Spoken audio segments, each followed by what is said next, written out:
사람이 무엇인가 열중을 하면은 주위 환경이 어떠하든지 간에 별 신경을 쓰지 않습니다. 아무리 더위가 기승을 부린다 할지라도 마음에 어떠한 단단한 결심이 주어지고 또 목표가 주어져 있다면은 이 무더운 여름 날씨도 넉넉히 아무 생각 없이 잘 이겨낼 수 있을 것입니다. 우리는 하나님의 사람으로서 하나님의 일을 하는 복된 인생이므로 하나님의 일을 열심히 하는 그러한 하나님 사람 다 되기를 소망합니다. 아멘. 오늘은 스데반의 열정 제 세 번째 시간으로서 다윗의 소명과 섭리에 관한 말씀을 드리겠습니다. 스데반 집사님은 계속해서 사내들인 공회에서 유대인의 지도자들과 백성들 앞에서 모세와 하나님을 모독했다는 제명을 쓰고 그에 대한 변정의 논리를 지금 펴고 있는 중입니다. 그의 구체적 제명은 사도행전 6장 14절에 기록이 되어 있는데 나사렛 예수 즉 유대인의 지도자들에 의해서 로마 군인의 힘을 빌어서 십자가에 못 박아 죽인 예수가 헤롯 왕이 46년에 걸쳐 완공한 성전을 헐고 또 모세가 우리에게 준 규례를 고치겠다. 여기 스데반 집사가 그렇게 말을 했다는 것입니다. 하나님의 사람들이요, 여기 이 문제는 그저 단순한 문제가 아니라 이스라엘 지도자들, 특히 대제사장이나 사두개인 그리고 백성들 앞에서 영향력을 행사하는 서기관과 바리새인들에게는 아주 중차대한 문제로 전통과 명예와 권력과 생기가 달려있는 그러한 문제입니다.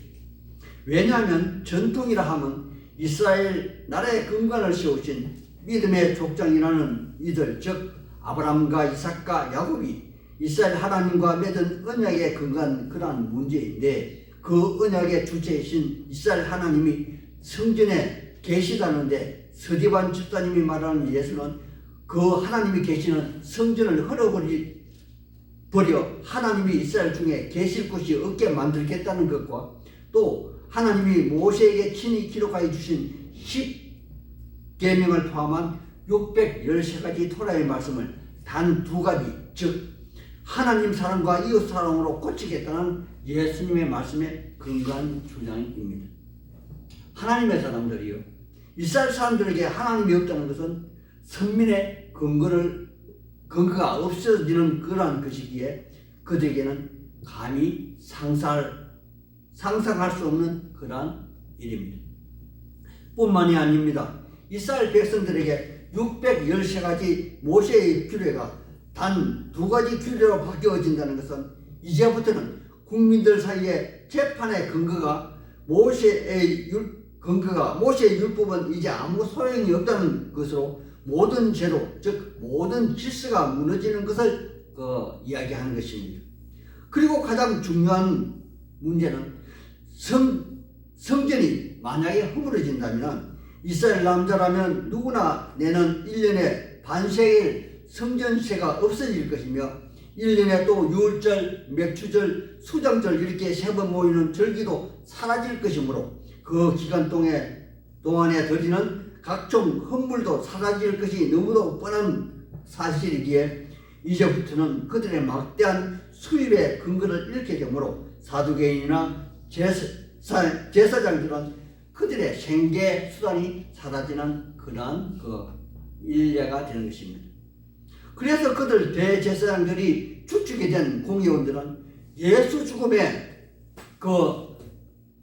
죽음에 몰아넣는 넣은 것이며 백성들 입장에서는 그들의 선민의 정체성이 사라지는 것이기에 앞으로 자자손손 대를 이어 종신토록 로마의 압제하에서 계속적으로 수탈을 당하며 고단한 삶을 살아야 한다는 근시안적 생각 때문에 이제 그의 말을 전하는 스데반 집사님마저 그 죽음으로 내몰고 있는 것입니다. 하나님의 사람들이여, 이것은 처음부터 이 세상의 육적인 문제와 저 하늘의 영적인 문제로 서로 양립할 수 없는 필연적인 충돌입니다. 그러므로 이제 우리는 스데반 집사님이 이스라엘 역사를 통하여 하나님의 구속사의 문제를 먼저 살펴보고, 그리고 서리반 집사님이 지목하신 마지막 인물로 사용하는 다윗 왕의 용도와 하나님의 섭리에 대하여 한번 알아보려 합니다. 하나님의 사람들이여, 여러분은 신학적인 용어로 구속사를 어떻게 이해하고 계십니까? 이는 이스라엘 역사를 통하여 요 하나님의 언약과 그 언약의 백성 사이의 역사적 흐름 속에 그 언약의 성취가 연속적으로 이어지고 있다는 것이며, 이것을 하나님의 사람들 사이에서는 하나님의 구원의 섭리라 그렇게 말하는 부분으로서 세 가지로 나누어서 한번 살펴보고자 합니다. 첫 번째, 구속의 역사를 한번 정의해 보겠습니다. 우리 믿음의 사람들이 이스라엘 역사서인 구약의 말씀과 교회사를 기록한 신약의 말씀을 읽고 이해하는 것은 단순히 그들 이스라엘 민족의 역사를 읽고 해석하는 정도에서 그치는 것이 아니라 천지 창조의 역사를 시발점으로 하여 타락한 이 세상을 청산하고 다시 온전하고 완전한 재창조의 완성이 이루어지는 때까지 우리가 믿는 메시아 예수 그리스도를 중심으로 한 일련의 구속 행위를 그 행위로 이해하기 위함인 것입니다. 따라서 구속사는 우리의 예수님이 이 땅에서 성경 말씀대로 오셨고, 성경 말씀대로 죽으셨고, 성경 말씀대로 다시 부활하시어 그를 믿고 따르는 모든 자들, 또한 예수님처럼 그들도 부활케 하는 것이 역사적 사실이며 그 교회사가 가르치고 있는 그러한 말이라는 것입니다. 두 번째, 그럼 구속의 정의라 한번 말씀을 드려보겠습니다. 구속이라는 말의 원어는 코페르라는 단어를 사용하고 있는데, 이는 값을 치러주고 노예를 자유민으로 해방시켜 주는 것으로서 느헤미야 5장 8절에 이렇게 기록이 되어 있습니다. 그들에게 이르기를 우리는 이방인의 손에 팔린 우리 형제를 힘을 다하여 코페르 하였거늘 너희는 너희 형제를 팔고자 하느냐, 이렇게 말입니다. 또 그 코페르의 실례를 한번 들은 호세아서 3장 2절과 3절의 말씀을 읽어드리겠습니다. 남편된 호세아는 자발적으로 음녀가 된 그의 부인에게 내가 은 15개와 보리 한 호밀 반으로 나를 위하여 그를 코페르로 하고 그에게 이르기를 너는 많은 날 동안 나와 함께 지내고 음행하지 말며 다른 남자를 따르지 말라, 나도 내게 그러하리라 하였노라, 이렇게 기록하고 있습니다. 따라서 모세의 법칙에 따라 눈에는 눈으로, 가죽은 가죽으로, 이에는 이로 대한 것처럼 우리의 예수님이 십자가에 대신 죽음으로 모든 죄인에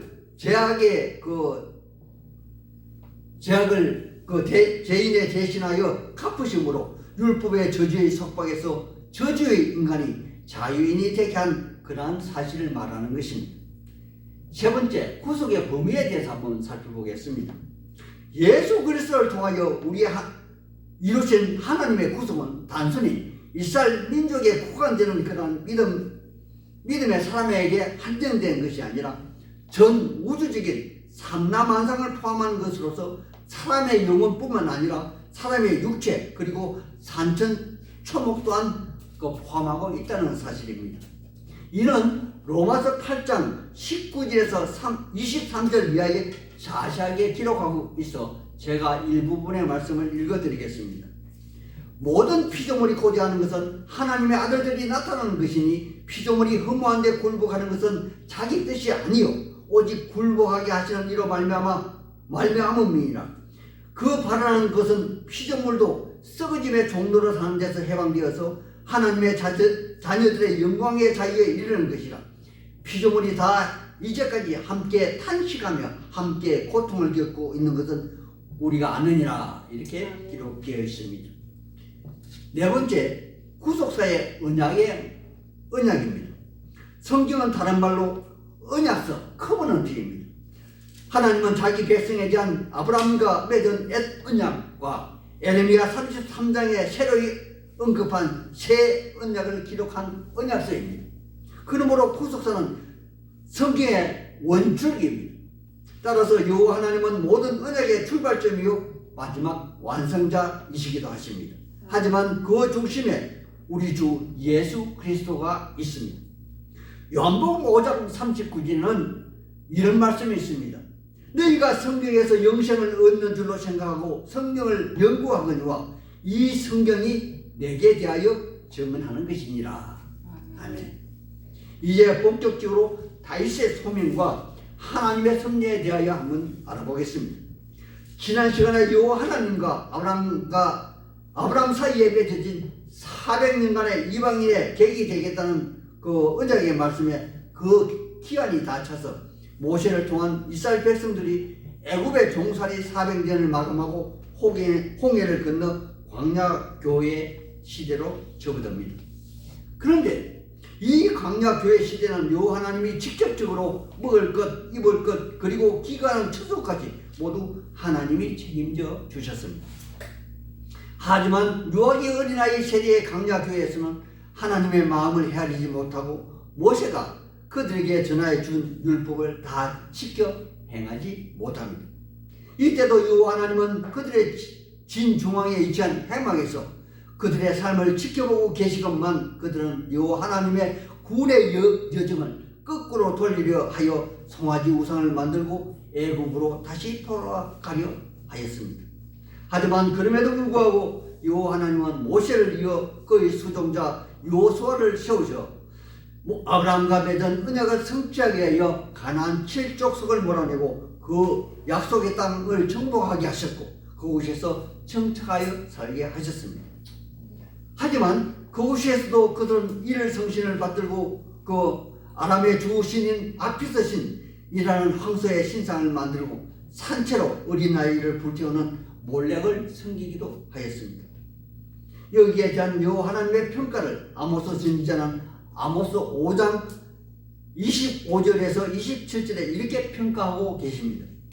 이스라엘 족속아 너희가 40년 동안 광야에서 시인과 소제를 내게 드렸느냐? 너희가 너희의 왕 식국과 기운과 너희 우상들과 너희가 너희를 위하여 만든 신들의 별 형상을 지니고 가리라. 내가 너희를 위하여 다메섹 밖으로 사로잡혀 가게 하리라. 그의 이름이 만군의 하나님이라 불리우는 여호와께서 말씀하셨느니라. 그리고 마침내 여기 서간 집사님도 여호와 하나님이 아브라함에게 언약한 이스라엘의 약속의 땅에 정착한 삶도 제가 조금 전에 언급한 아모스 선지자의 삶과 똑같은 평가를 내리고 있습니다.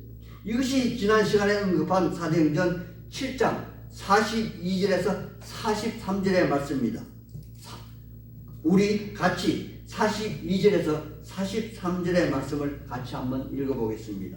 42절에서 43절입니다. 시작. 하나님이 예민하사 그들을 그 하늘의 군대 섬기는 일에 버려두셨으니 이는 선지자의 책에 기록된 바 이스라엘 집이여 너희가 광야에서 40년 동안 기생과 제물을 내게 드린 일이 있었느냐?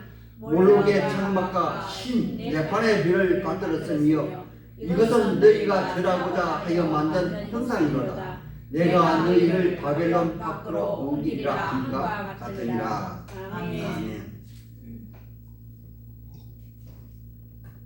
하나님의 사람들이요, 여기에 다른 점이 있다면 아모스 선지자는 이스라엘을 다메섹 밖으로 옮기겠다 하셨고 여기 스데반 집사님은 바벨론 밖으로 옮기겠다 하신 차이밖에 없다는 것입니다.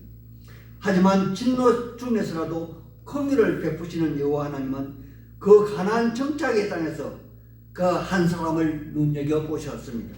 바로 다윗 왕입니다. 다윗 왕의 평가는 여기 사도행전 13장 22절에 잘 기록하고 있습니다. 제가 읽어드리겠습니다. 내가 이새의 아들 다윗을 만나니 내 마음에 맞는 사람이라 내 뜻을 다 이루리라. 아멘. 하나님의 사람들이요, 이는 다윗 왕이 성군이어서 흠이 없이 이스라엘 백성들을 정치적으로 잘 통치하여 평안하게 살게 하여 주셔서가 이런 평가를 내린 것이 아님을 우리는 잘 알고 있지 않습니까?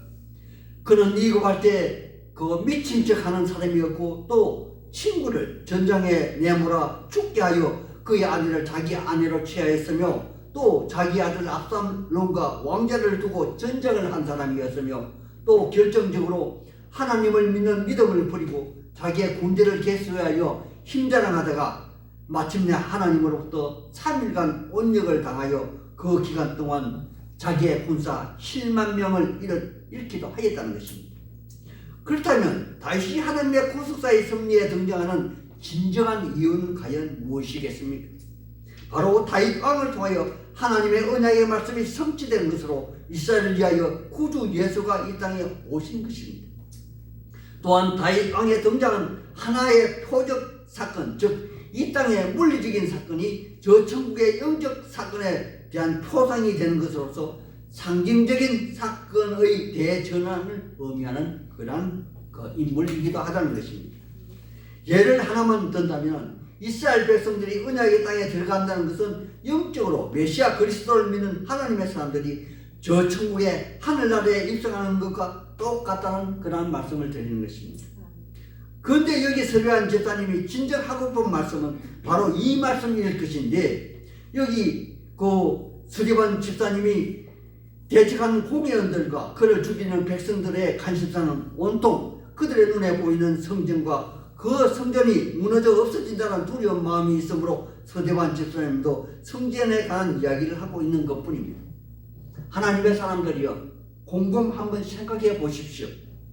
어디 여호와 하나님이 천지창조의 하나님이 이스라엘 성전 안에만 계시고 밖에 이에 시온소 시온자에만 머물러 계셨다는 그런 말씀입니까?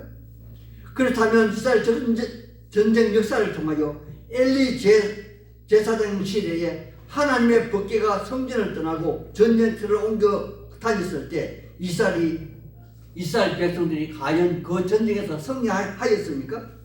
아니지요. 법궤는 블레셋 적군의 수중에 들어가고 이스라엘군은 패망하였습니다. 또 다윗의 아들 솔로몬에 의하여 잘 지어진 성전은 바벨론 군대에 의해서 완전 파괴당하고 수탈당하여 법궤는 지금까지 그 자취를 감추고 나타나고 있지 않다는 것입니다. 다만 전설에 따르면 에레미야 선지자가 물 없는 웅덩이에 감추었다는 그러한 설이 내려오기도 합니다.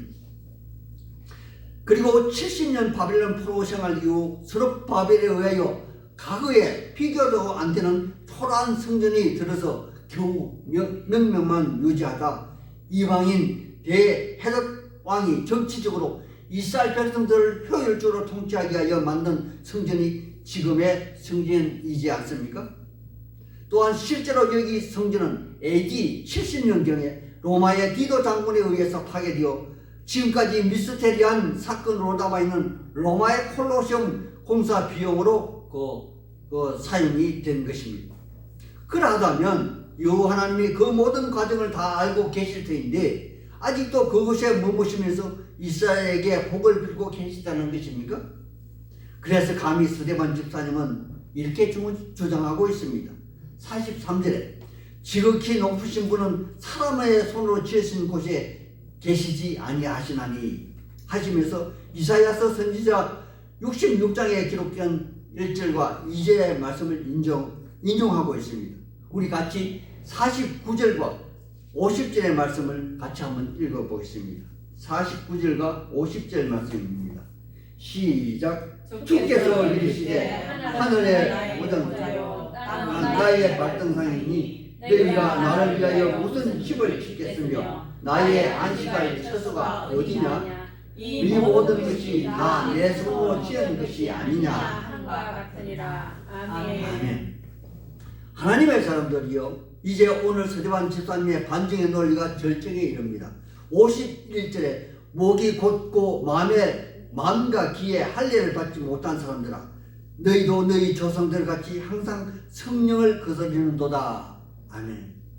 이는 출애굽기 32장 9절의 말씀을 인용한 것으로 모세가 시내산에 40일 동안 머무면서 십계명을 하나님으로부터 받아 내려오는데 이스라엘 백성들은 그 기간을 참지 못하고 송아지 우상을 만들어서 춤을 추고 즐거워한 그런 사건을 비유한 말씀인 것입니다. 그런데 여기 이 공회원들에게 서대반 집사님은 바로 직접적으로 이 말씀을 전해 줌으로 인해서 공회원 회원들에게는 정말 수치스럽고 저주스러운 그러한 말이 될 것입니다. 그리고 스데반 집사님은 한 발 더 나아가 그 죽음을 부르는 직접적인 당신의 죽음을 부르는 직접적인 말씀을 하고 계십니다. 52절의 말씀을 제가 읽어드리겠습니다. 너희 조상들이 선지자들 중에 누구를 박해하지 아니하였느냐? 의인이 오시리라 예고한 자들을 그들이 죽였고 또 너희는 그 의인을 잡아준 자요 살인한 자가 되나니.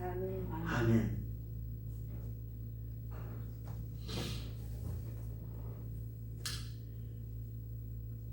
하나님의 사람들이여, 여기 있는 당신들이 바로 메시아이신 예수를 저주의 죽음을 죽게 한 바로 장본인들이 맞죠? 라고 스데반 집사님은 직접적으로 공회원 회원들에게 말하고 있는 것입니다. 하나님의 사람들이여, 이 말을 직접 들은 그들은 과연 스데반 집사님을 온전하게 돌려보내겠습니까? 아마 이것은 오늘날 우리의 형편도 마찬가지일 것입니다. 살인한 자를 많은 대중들 앞에서 공개적으로 밝힌다면 그 살인한 자는 과연 어떠한 반응을 보일까요? 잘 믿는 성도라 자처하는 교회 중직자들이 서로 교회 문제로 다투고 있을 때 그렇게 하면 구주를 2번 죽이는 것이라고 라고 발언만을 한다면 과연 싸우는 그들은 어떤 반응을 보일까요? 아니, 나라면 어떤 반응을 과연 보이겠습니까? 여기 스데반 집사님의 올고든 말씀을 마음에 사무치도록 지금 그리운 시대가 아닙니까? 우리 각자 자신을 되돌아보며 하나님의 영광을 돌려드리는 일이 어떤 길인지 한번 깊이 생각해보는 그러한 시간이 되고 그러한 묵상을 하는 그러한 시간을 보냈으면 어떨까 합니다. 우리 오늘 이 말씀을 통하여 하나님의 구속사를 한 번 더 깊이 생각해보고 과연 나는 하나님의 구속사의 과정에 어떠한 쓰임을 받을지 생각해보는 그러한 시간 되시기를 우리 주 예수님 이름 받들어 축원하고 축복하는 바입니다. 아멘. 아멘.